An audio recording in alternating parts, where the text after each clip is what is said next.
in this lesson we'll be looking at the flared skirt. So first we are going to start with the basic flare. So I have my front pattern and my back skirt pattern. So put this aside. So using the front pattern, I'm going to extend this dart apex to the hemline. So one easy way to do that is to measure from the center front. Remember, this is the front pattern. You measure from the center front to the dart apex and then take that measurement down to the hem. We're going to connect the dart apex to the hem. So that's drawing a straight line that is perpendicular to the hip line and the hem line. So it has to be straight, parallel to center front. So I'm going to extend this all the way to the hem line. Then I'll cut on that line. So this is a simple method of dart manipulation on the skirt block. So once I cut this, I'll need to cut open one of the dart legs so that I can pivot, or you simply fold.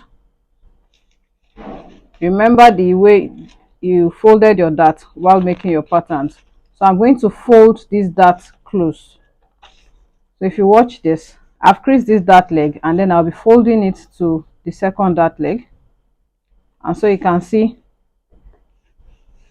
a space has opened up here. So we have basically done our slash and then spread using dart manipulation. So the dart on the waistline has been transferred as fullness on the hemline. So to complete this, I'll be using another piece of paper to complete this pattern. Place your pattern on the second sheet of paper. So I'm going to match my center front and then glue this in place. To keep the hemline balanced, I'm going to measure the space here, divide it by 2 and add it to the side seam. So right here I have 3 inches. So divided by 2, that's going to give me 1.5. So all I have to do is just measure it. Then I'm going to extend a line from the hip line, not from the waist, because this is the basic flare. So I'm going to join this point here to the hip line. To get the side seam length, we are going to measure the length from the hip to our hemline, which in this pattern is the knee line. So I'll take that measurement from the hip and then transfer that measurement to this new side seam. Then I'm going to blend a line. I can now use my hip curve or any curve ruler. So I'm going to cut this pattern out. So remember, your grain line is parallel to center front. So we have the front basic A-line skirt pattern. So now we are going to repeat the same for the back pattern.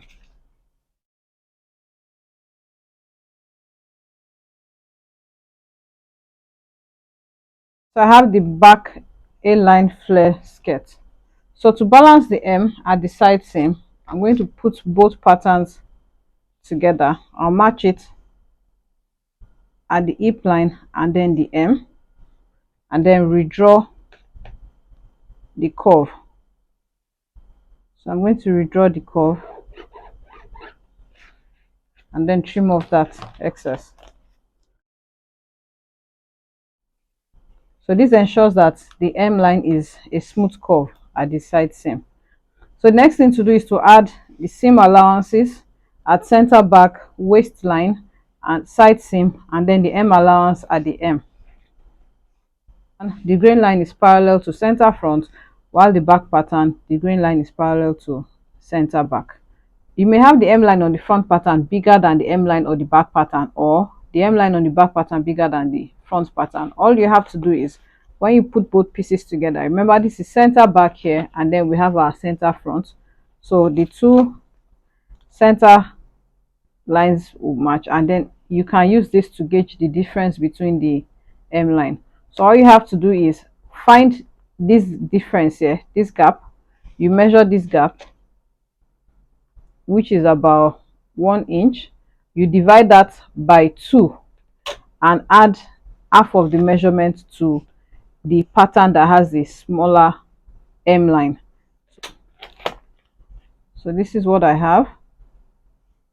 Then my 1 inch, my gap, I'll divide that by 2,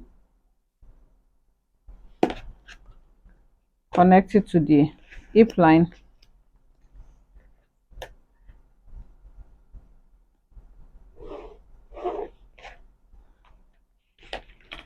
take off this part,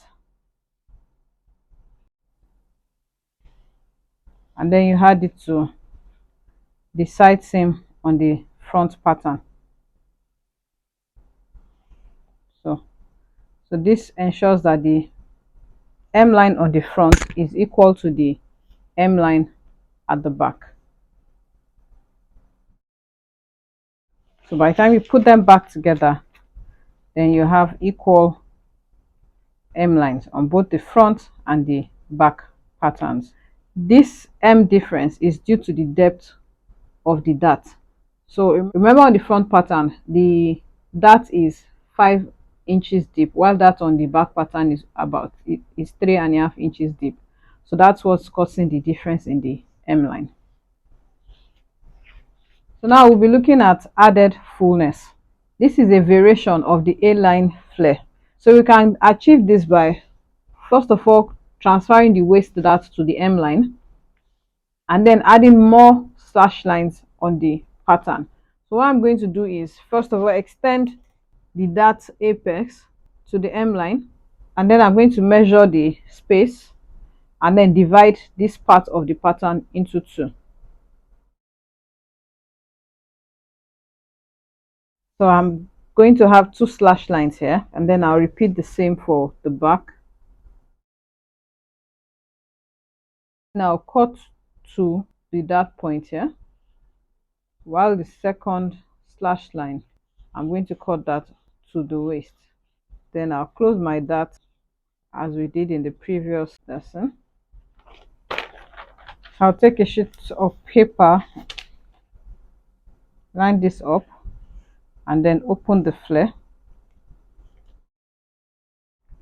So I'm going to take this measurement here and then put the same measurement right here.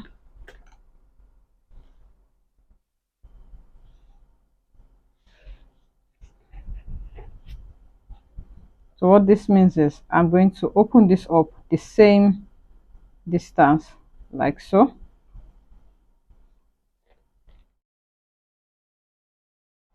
So I also put half of that measurement here.